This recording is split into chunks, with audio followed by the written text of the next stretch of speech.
through 1 2/3 quarters. McCarron in the gun again. It looks like he's got Giovanni Bernard checking into his left for Hill. Got a bunch of people lined up tight on the right side. He's going to look to his left first, though. Then right, he's going to go deep. Wobbly ball and easily intercepted there by the Pittsburgh Steelers. And This might be our only chance for points in this first half. Oh, he hesitated to follow his blocks, and then Blake brought down Big Antoine Blake, or I should say tiny Antoine Blake. Hoyer-esque pass there from A.J. McCarron.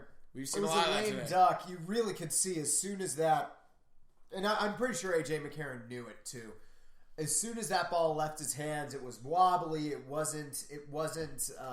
The problem was that Marvin Jones didn't know it as soon as Blake did. Right. And if Marvin Jones was on it, he could have at least played quarterback there. Right. And now Big Ben's going to get the ball just inside, I believe, the Bengals 40, just outside the Bengals 40. It still remains to be seen whether or not he's going to give the ball to Jasson, who cuts back nicely, but is hammered. Wow. Yeah. He's hammered by Sean Williams, stepping up from the safety position to make that play. Oh, I also forgot another one of our feel-good stories in the NFL this year. The Steelers' Alejandro Villanueva. Oh, right. Who played for Army and served in the Army as a Ranger for years. Signed on with the Eagles last season. This year brought into the Steelers. He's cut by the Eagles, brought in the Steelers. They did not think he was going to play. And here he is due to some injuries and good play. He's worked his way onto this offensive line as the Bengals take a timeout. Great to see a story like Villanueva's, and to see that he's making his way not only because of his contributions to this country, but as his skills as a player. Well, that's the thing is that he's been able to protect pretty well so far this year, and it's always regardless of his skill on the field, it's always great to hear a story like that, but. It's always nice when they're a great player too. They're a player you love to watch, able to do their job on the field and help their team out. He served 3 tours in Afghanistan. Three tours. He played. He was a captain at Army. He played a tight end originally, and then moved to left tackle. Then he tried out for the Eagles after serving his 3 tours and played as a defensive end. Made it to the practice squad. Now playing on the Steelers, starting as an offensive lineman. Making key block there is Todman able to rumble for the first down. That's just a great story, and Todman doing a nice job on that run as well. Let's see if the Steelers can convert this great opportunity, this great field position into points. Again, number 78, the guy we were just talking about. So keep an eye on him. He's been present today, making holes in the running game. He's absolutely been. It's Todman in the backfield. He's going to get the carry. He's going to move to his right. He's going to try and cut back inside. No dice. No hole being opened up that time. They've been having trouble. And another late flag being thrown right into the middle of the mix. I want to say that's 3 or 4. On Cincinnati again. That's 3 or 4 unnecessary roughness / personal foul type penalties that are completely avoidable. And I think so far they've all been on the Bengals. Let's see what the call is. Personal foul on the Steelers this time. They're going to move on back. The play this time is against... is it against Ramon Foster, the guard out of Tennessee? Looks like it is, yep. He's another big body on that offensive line at 328 pounds, at 36 foot 5. Yeah, look at that right there. He was pushing his man away and... Well, getting into it with Vontaze Burfict, who we all know is basically a fucking criminal. So, I'm not saying what he did was right, but I'm just saying, Vontaze Burfict, I'm sure, had some good words for him after that. Roethlisberger will line up with Todman behind him. Already. Handoff fakes to Todman. Drops back, throws to his left. It's a wide open Antonio Brown. And he knocked out of bounds, and he's not happy. On 2nd and 25. They got 24 yards, bringing up a 3rd and 1, which is unbelievable. Up against the veteran Adam Pac-Man Jones. Yeah, he beat him. He beat him outright. Now, something we don't talk about, this is a pretty old Bengals team. That's They've got true. A lot of veterans on this team. A lot of people north of 30. Same actually goes for the Steelers, not quite as badly. The Steelers' offense is decently young. Their defense a little bit less. A little bit old, but they're getting some, they're a little long in the tooth, but they're getting some young players in there. It looks like Big Ben's going to be caught by the rush. Perfect on the rush, but he throws it. Oh, Brown have a chance. I was going to say Brown could be called there for Jones could be called there for interference, but right now, see, I was thinking possibly on the offensive side. I think Brown took Pac-Man Jones out of that play right there. It looks like they both sort of did it to each other, so not much to... Fair enough. The pylon cam's certainly not going to show us the rest have been very flag happy so far, so I wouldn't have been surprised. Hey, we might have some points. It's the kicker, Chris Boswell, acquired from San Francisco this year to replace the injured, I believe... Sean Sweesum out with injury, and Boswell puts it through for our first score of the game. Hey, we have points. What do you know? Chris Boswell putting it through, the second-year man out of Rice, and the Steelers are up 3-0. We can only hope that at halftime these coaches kind of... Tell their teams to stop playing defense? I agree. Yeah, please. I see. My thing is, I don't think it's a matter of good defensive play. I think it's just a matter of terrible offensive play. Neither of these teams have bad offenses. Bengals and Steelers, some of the highest scoring offenses in the NFL this year. The Steelers especially. But what's going on in this commercial? They got to find their rhythm. Jerry's is going on.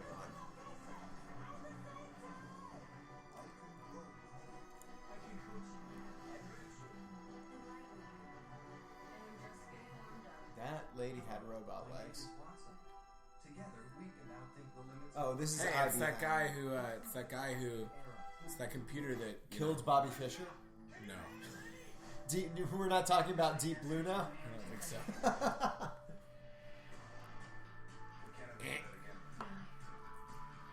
Oh, there's lots of making out. Which one are you talking about? Oh, babies too. Them like making out with newborn babies. I think this is Code Black. Yeah. Ooh, more like... Yeah, Code Black isn't all makeouts and shirtless men. Are you sure? Yes. Oh. Okay. It's sad. Like those guys. Is it sad? Yeah, dude. Like, people die a lot. Are you trying... Do you watch Code Black? No, but Chris does. And she's like, I have to stop watching because man. I get... Yup. That's oh, good. Well, we're clearly staying on topic, and it's not going to be Sean Sweesum. It's going to be Chris Boswell to kick this off. Back deep to return is Adam Pac-Man Jones. He's pretty old to be a return man in this league, but let's see if he gets a chance to return it. Brandon Tate, usually the return man. Yeah. They seem to have gone, and Pac-Man not going to get a chance to take that out. I think they were just trying to get something going at the end of this first half. It's going to be important for the Bengals now to come out with some semblance of drive and intention, just to kind of set the tone for the second half of this game. They only have 2 minutes and 27 seconds to do it. Andy Dalton not looking happy over there on the sideline. No. His season, of course, cut short due to injury. It's been A.J. McCarron since then. The other options at quarterback, limited, to say the least. Limited. McCarron completes a pass to Gio Bernard out of the backfield. The other options, Keith Wenning out of Ball State, just a second-year pro himself. Well, here's the other thing, though. If the Bengals aren't happy with their quarterback play, there is a Texan waiting in the wings on the practice squad. Are you talking about Mike Kafka? Yes, I am. I don't think they can sign Mike Kafka in the middle of a wild card game. Why not? That's very fair, I suppose.